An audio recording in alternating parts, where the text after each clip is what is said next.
And it's hard to do that and have it not change you in some way. It really is one of the more, if I could count on my hand the number of, truly life-altering experiences I've had professionally, it would be in the top two. I mean, it really was special in a way that that word doesn't do justice. But when I came back, I had to figure out, how do I incorporate what I saw and what I felt into class? And I came up with this concept called the Nagasaki problem. When that, historian Dave Burma argues that the calendar doesn't change with year zero. There's a new year zero, and it's 1945. That all of human history hinges on the changes in the world in 1945. There's everything before the attacks on Hiroshima and Nagasaki and everything after.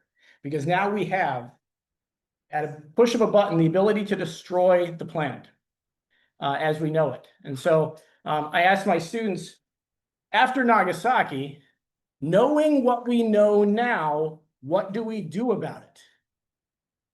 Knowing what we know now about the destructive power of nuclear weapons, what are we going to do about it? How is it going to change the way we participate in politics? How is it going to change the way we study the past? How is it going to change the way we assess candidates, whether we're going to support them or not?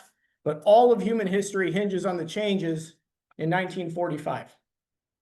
And so in that rather serious spirit, we have a debate between these two sides of the coin of whether the nuclear bombings of Hiroshima and Nagasaki were war crimes, or whether they were, what was the phrase you used, tragic necessities.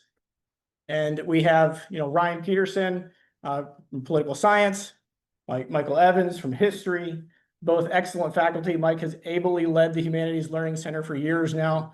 I've had the privilege to work with both of them for 6.5 years now. I can't wait to hear what they have to say. They had to prepare both sides, and they just flipped to see who is going to take which position. They'll speak for 15 minutes. There will be time for rebuttals. I'll try and keep them on time. You know how it is with academics. And then we're going to try and open it up to questions wherever possible. At this point, we'll turn it over to, so who was going to go first? Was Ryan going to first? And I'll remind you when you're getting close to your time. Okay. I don't think I'll do all. See. Is that good? There we go. Okay, very good. All right. So forgive me for a moment as I sort of test out. As I get older, I find it's more and more difficult to read my notes as well as look at my audience. I thought I had found the solution with these bifocal readers, but as I'm playing around with them there, both of my fields of view have shrunk. So I'm not sure that's the answer either. So I may just accept that you're all blurry temporarily while I do this. So I think that's actually the route that I'm going to take. Well, first of all, thank you all for coming, and I see a number of students in my audience, and so that's great. Let's go ahead and get started. On the morning of August 6, 1945, a single American B-29 bomber dropped an atomic bomb on the city of Hiroshima, Japan. Exact numbers are impossible to ascertain, but it is estimated that between 60 and 80,000 people died instantly, many literally vanishing in the intense heat of the initial blast. Even more would die later from injuries, most commonly severe burns or the effects of radiation, bringing the final death toll to approximately 135,000 people. This would be repeated 3 days later over Nagasaki, where an estimated 40,000 people would be killed instantaneously, with at least another 10,000 dying shortly thereafter. In both cases, the vast majority of the dead were civilian non-combatants, women, children, and men too old for military service.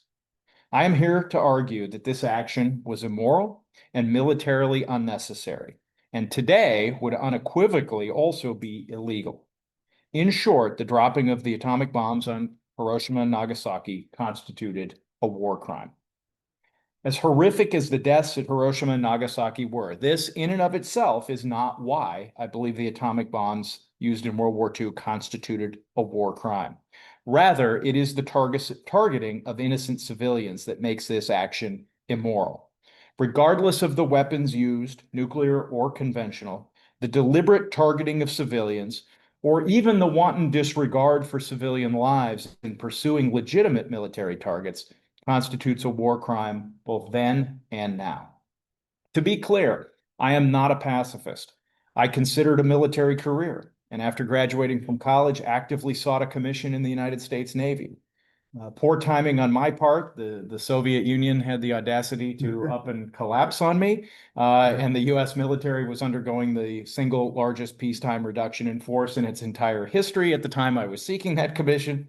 Combined with the short-sightedness of youth, a 4-year commitment seemed like a really long time to me back then, whereas now it passes in the blink of an eye. And it didn't occur to me that I had other options in the other branches of the service, all of which ultimately led me to follow, obviously, a very different career path. But I do come from a family with a long tradition of military service. My father is a Marine veteran who served in Vietnam, and both of my grandfathers served in the Army in World War II, including one in the Pacific Theater, who, as part of MacArthur's island hopping campaign, was severely wounded twice, earning 2 Purple Hearts and the Bronze Star. This is also not a liberal or conservative argument that I intend to make today. While it is true that today Republicans are slightly more likely to believe the decision to drop the bombs was justified than are Democrats, roughly 51 to 42% in the polls that I saw, when those who aren't sure are included, Americans are almost equally divided. In other words, combining those who, taking those who thought it was justified versus a combination of those who thought it was unjustified and not sure. And one should also keep in mind that Franklin Roosevelt, under whose presidency the atomic bombs were developed, and Harry Truman, who would have to make the decision of whether or not to use these new weapons, were both Democrats. And so it's not surprising then that the most outspoken critics of the bombings in 1945 were, in fact, Republicans. Former Republican President Herbert Hoover wrote that the use of the atomic bomb, with its indiscriminate killing of women and children, revolts my soul. In his recent article, 80 Years of the Bomb, conservative writer Hunter DeRensis argues that it is time for conservatives to reclaim their criticism of the destruction of Hiroshima and Nagasaki. So this is not, like so many things today, something that is divided down liberal or conservative lines. Lastly, nor am I going to argue today that the use of nuclear weapons is inherently a war crime. Rather, I would argue that the use of so-called strategic nuclear weapons, in other words, those that target cities and population centers, because of their indiscriminate killing of non-combatants, is a war crime. I'm willing to concede that the use of tactical nuclear weapons, either on the battlefield or against purely military targets, may, in some situations, be justifiable. While both Hiroshima and Nagasaki contained legitimate military targets, harbors, military industrial facilities, factories, building military equipment.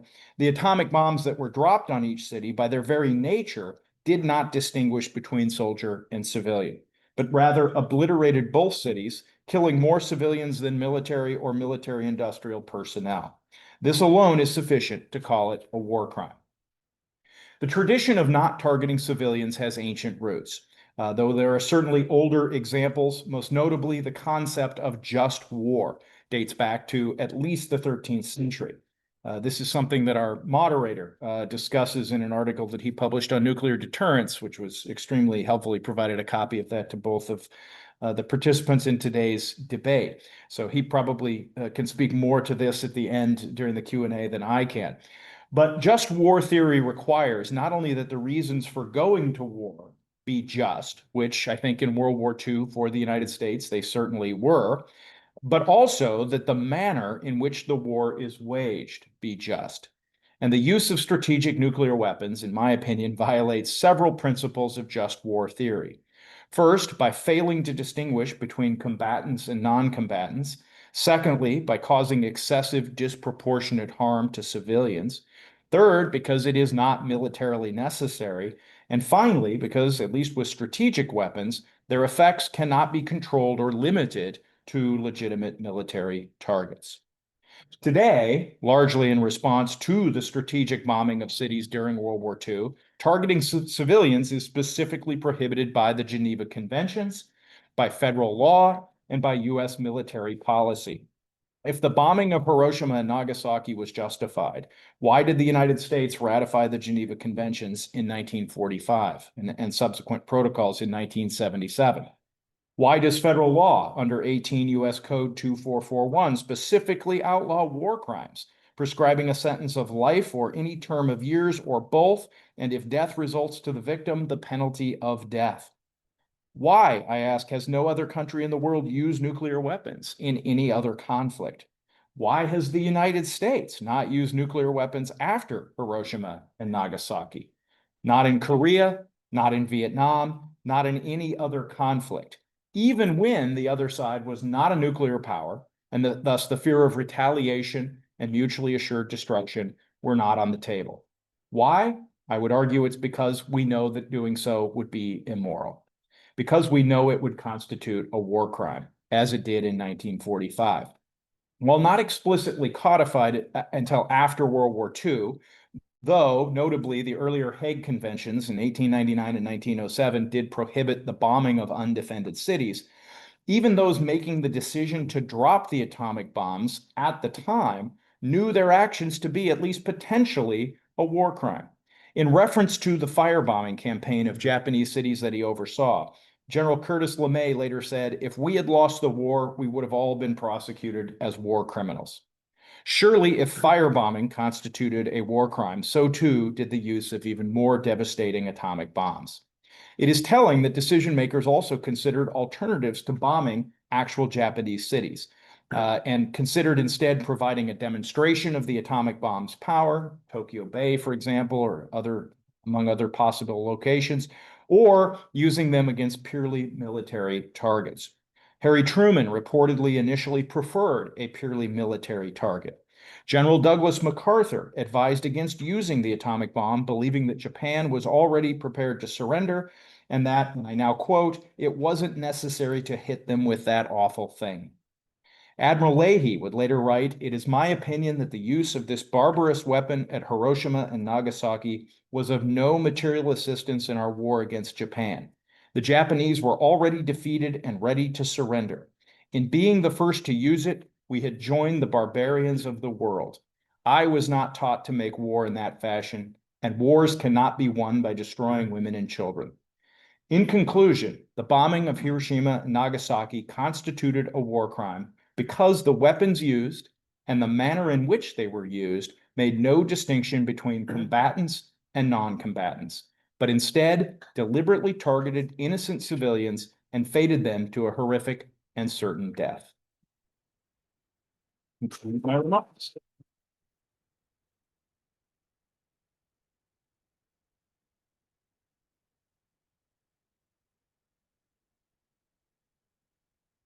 I think it will be obvious very quickly, if not already, who is the political science professor, who is the historian. Ryan spoke very, very well about the legality and the morality of warfare.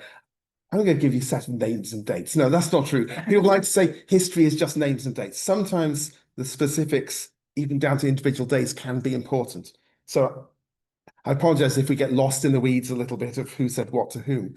You give one date. You did give one, 1945, yeah.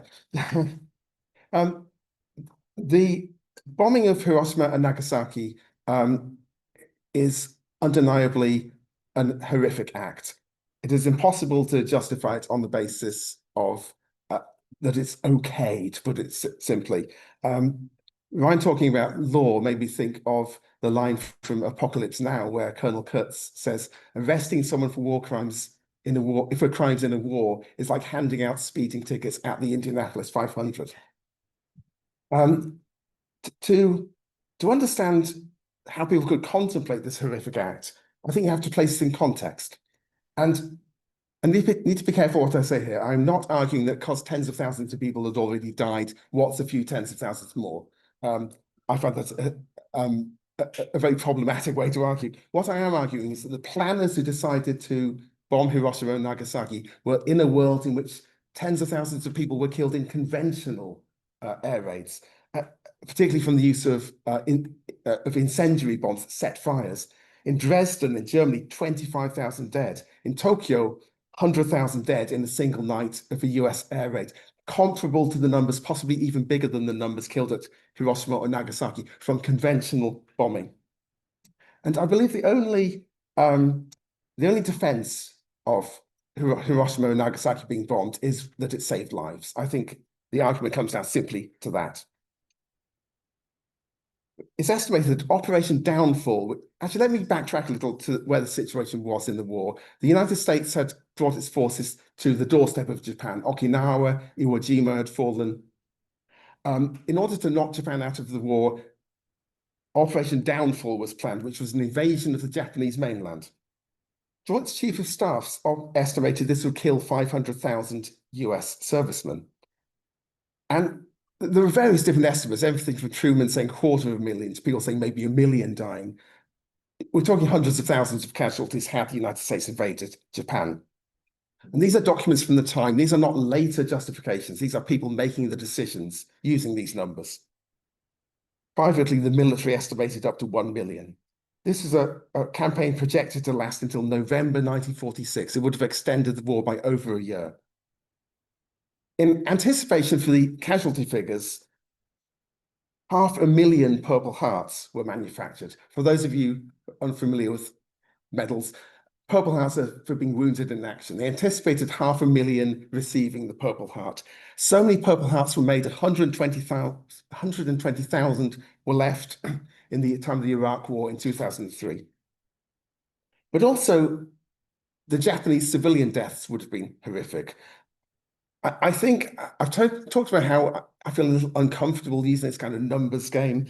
And one criticism of this numbers game is that basically, to put it simply, it's racist. For example, Truman said 250,000 of the flower of our young manhood were worth a couple of Japanese cities. A very problematic statement. But I believe that Japanese civilian deaths were also avoided on a far greater scale by the bombing of Hiroshima and Nagasaki. Again, estimates are difficult. It's been suggested up to 5 million civilians would have died. And to understand where we get those kind of figures, we need to see the nature of the war up to that point. Iwo Jima, an island 12 square miles, the size of 12 Delta campuses. 7,000 United servicemen died, 20,000 were wounded taking that tiny island, a battle that lasted over a month. 18,000 Japanese servicemen died. Only 216 were taken prisoner. I say that because the Japanese method of fighting in World War II was to not give an inch, to die rather than to surrender. At Okinawa, a much larger island in the Ryukyu Islands to the south of Japan, 12,500 US were killed and 30,000 wounded. And the United States report suggested 142,000 Japanese dead, of whom 40,000 were civilians. Maybe as many as 150,000 civilian dead. And this battle was expected to last 2 days. It lasted over 2 months.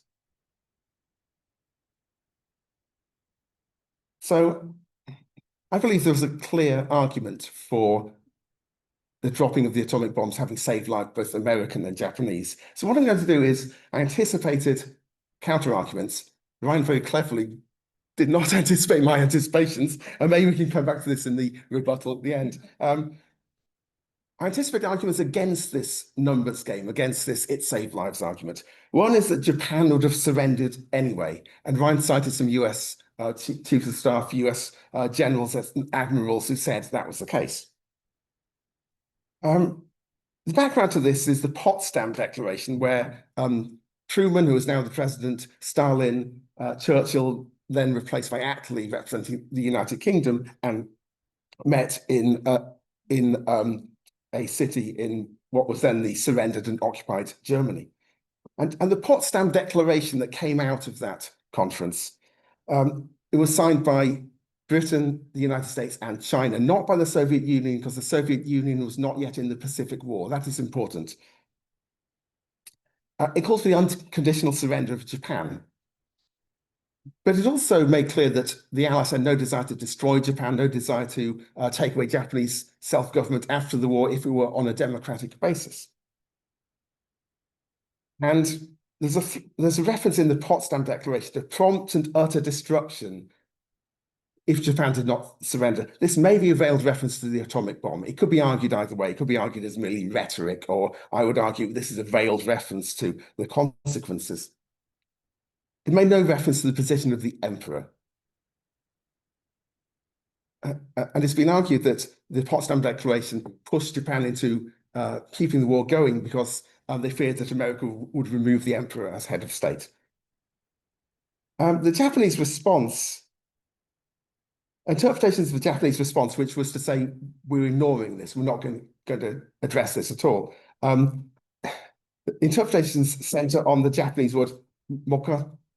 I knew I was going to mispronounce. Mokusatsu, I think it's actually pronounced more like mokusatsu in reality, which has been interpreted as literally meaning killing with silence. This has been interpreted either to mean we're going to treat this with contempt, we're not going to engage, or to mean we're not going to comment on this, we'll get back to you. The statement made by the Japanese government continued to suggest that the war was going to continue to state the war was going to continue. There's nothing in that statement to suggest Japan was at that point ready to negotiate. The position, whichever interpretation you accept of that word, is we're not going to say anything, we're going to keep fighting. And the Potsdam Declaration said, we shall brook no delay in Japanese responses. So delaying on the part of the Japanese government, to me, seems to be tantamount to not accepting the Potsdam Declaration. So I do not believe that Japan was about to surrender. Even after Hiroshima had been bombed, Japan did not surrender. It was only after the bombing of Nagasaki that unconditional surrender was agreed upon. The emperor insisted on peace, and Japan surrendered once reassured the emperor would be allowed to remain, albeit only as a figurehead monarch like King George of Britain, for example. The other counter-argument is that it was about stopping Soviet intervention. The bombing and the timing of the bombing wasn't really about inducing Japan to surrender. It was about inducing Japan to surrender before the Soviet Union made significant gains in the Pacific theater. And again, I have to go off on a bit of a tangent here to explain the context for this. Japan and the Soviet Union had a non-aggression pact. It was not in the interest of either power to open up a second front. So while Russia fought Germany and Japan fought the United States and the Commonwealth and China, they did not fight one another. At Potsdam, Truman extracted a promise from Stalin to enter the Pacific War within 2 or 3 months of the end. Sorry, at Yalta, he extracted this promise to enter the Pacific War within 2 or 3 months of the end of the war in Europe. And Stalin was right on time. He was almost exactly 3 years after VE Day, the end of the war in Europe, that the Soviet Union invaded Japanese-occupied Manchuria and Korea. And Truman's main mission at Potsdam appears to have been to get Stalin to enter the war.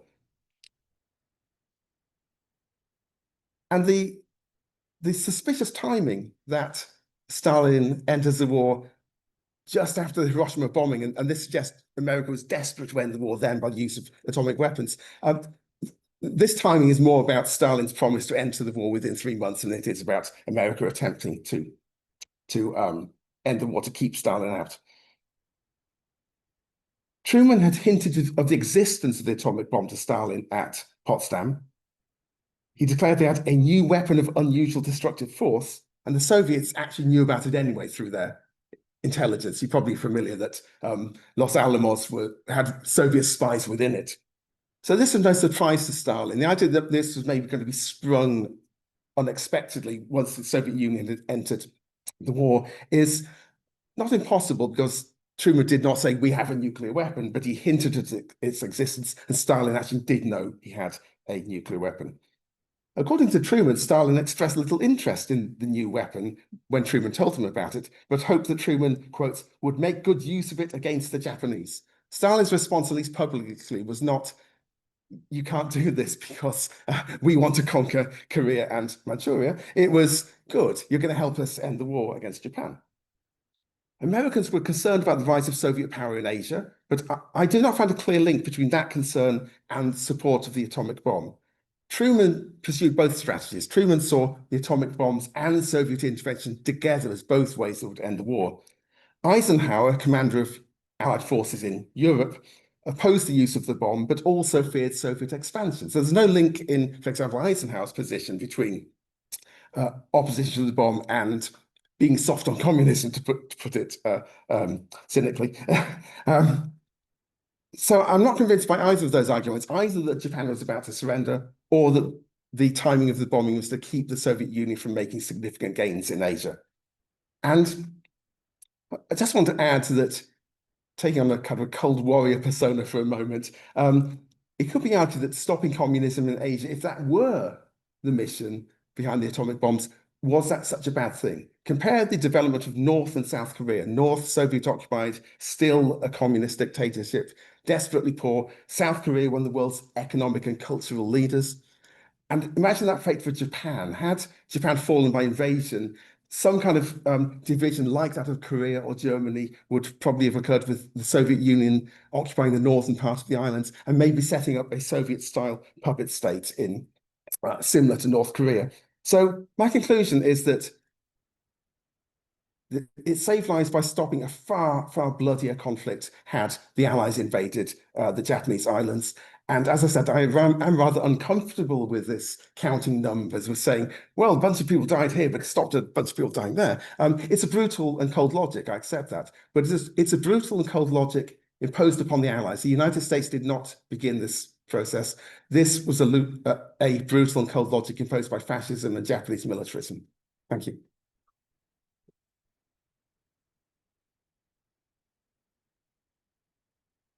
First of all, I just want to say, I hope you appreciate the sophistication of the intellect on our faculty, because it was on display, considering they had to prepare both positions.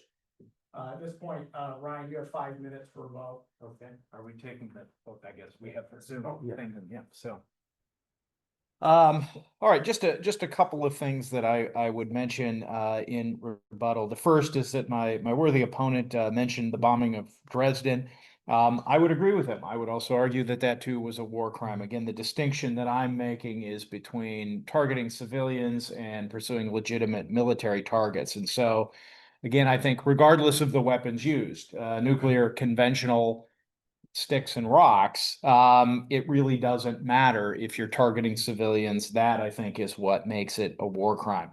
I mean, there is something, I mean, I think psychological about the dropping of the atomic bombs, right? That shocks us, stuns us, rightly so. In some ways analogous to how, a plane crashing and killing hundreds of people makes the news, but 1,000 people dying in separate car crashes around the country doesn't make the news. But again, the defining factor here for me is whether or not one is targeting civilians. To his point about it saving lives, in some ways this is I don't know if this is literally ironic. English professors, you can correct me later if I'm wrong, but for me personally, I feel a sense of irony here, because my history professors I got in trouble for doing that. They would say that was speculative history and you can't do that. I got in trouble for speculating about history, alternative outcomes. So I would say first, there's obviously no way to know. Would it have saved American and or Japanese lives? We simply don't know. But I would say this. I was really surprised as somebody who grew up sort of always being taught that this was justified, at least until I got much older. But when I was younger, I was surprised to find how many American military leaders thought this was unnecessary. That's not something I learned through high school. So that was a big surprise to me that they thought this was unnecessary. To the specific argument about the Purple Hearts, in the course of my research, I uncovered something at least claiming that is largely a myth, that in reality, the US had produced 1.5 million Purple Hearts at the beginning of World War II for the duration of the war. And it just so happened that at the conclusion, 500,000 remained, that it was never tied specifically to estimates of casualties in an invasion of Japan had the atomic bombs not been invented or used. And lastly, Mike mentioned the Soviet Union, and I think that's an important thing to mention as well, and perhaps a reason why so many American military leaders thought that the use of the atomic bomb was unnecessary. because Japan was essentially already finished militarily speaking. And with the Soviet declaration of war, I think they would have surrendered to the United States in order to avoid Soviet occupation. We saw examples of this in the European War. I mean, we're literally on an individual or unit level, right? Soldiers, German soldiers would literally fight in order to be able to surrender to Americans rather than surrender to the Soviets. And so I think with the Soviet Union coming in on the war, that all but guaranteed that Japan would have surrendered. And I don't think we would have seen the kind of conflict that a lot of people imagined based on what we had seen, to be fair, up to that point in terms of the defense of the Japanese home islands. How am I doing on time? Got a minute and a half. So I'll throw in, this is not something, Mike started this, so I'll throw in an argument that he didn't make, but we'll set up sort of a straw man here. Well, I'll save part of this for the Q&A, but one thing I will mention is that that sort of horrified me when I was doing my research, was the reason for picking Hiroshima and Nagasaki as the targets. They were selected largely because they had been basically untouched by conventional bombing up to that point in time. And American military planners wanted to see what the effects of the atomic bombs would be on unimpacted on cities that had not already been partially destroyed. Tokyo had already been devastated, so that was not going to work. And to me, that just smacked of this being something of a scientific experiment, just a horrifying scientific experiment to see what would happen if we drop these bombs. Which again, I think, he didn't mention this, but I think that really makes this out to be a war crime. So. Are those my glasses? I think they are. As an historian, I do agree in trying to avoid counterfactual history. This would have happened had this not happened kind of history. We can only go on what the people making the decisions believed based upon the information they had available to them. The information available to Truman was this planning from the Joint Chiefs of Staff about the high death toll that would have occurred had an invasion of the Japanese mainland been necessary. So again, would Japan have surrendered to the United States to avoid having to surrender to Stalin? Again, I think we're both agreed these are speculative. We cannot prove one way or the other. Some more specific things. The idea of a demonstration. This is a compelling argument that America should have dropped the bomb somewhere to demonstrate to Japan its destructive force. There are practical reasons why this was rejected. These atomic bombs were not coming off an assembly line. 2 bombs were dropped because at that point, those were the only 2 nuclear weapons available in the entire world. There's an American serviceman who was shot down over Japan who had no connection with the Manhattan Project or the bombings, who was tortured by Japanese intelligence and improvised and said, we've got 100 of these bombs. In reality, America was producing these bombs one at a time. And the possibility that one bomb could have been dropped, say, in Tokyo Bay or a small uninhabited island, and that bomb didn't work, would have undermined the whole project.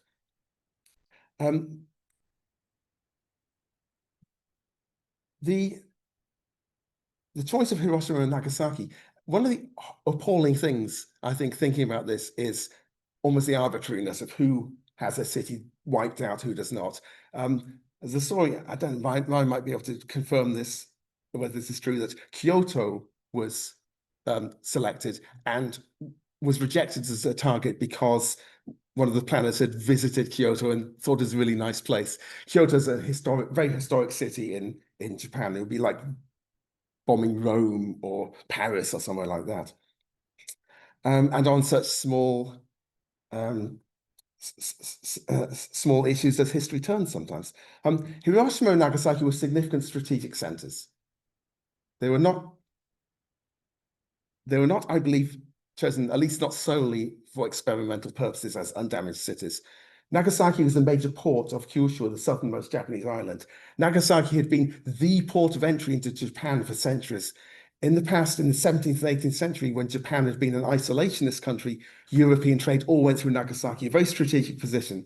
Likewise, Hiroshima, a transport hub, a railhead. And whether we choose to believe him or not, Truman was on record as believing these were legitimate military targets selected for their military and and strategic significance. So again, I restate, the planners were not cynics, I believe, who were experimenting on people or trying to stop Stalin. They were acting in good faith based on what information was available to them. Thank you.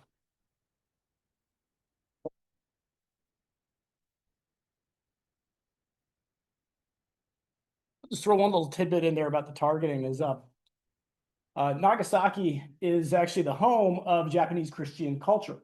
Japan's about 1% Christian, and the people in Nagasaki really believed that the United States would never bomb Nagasaki.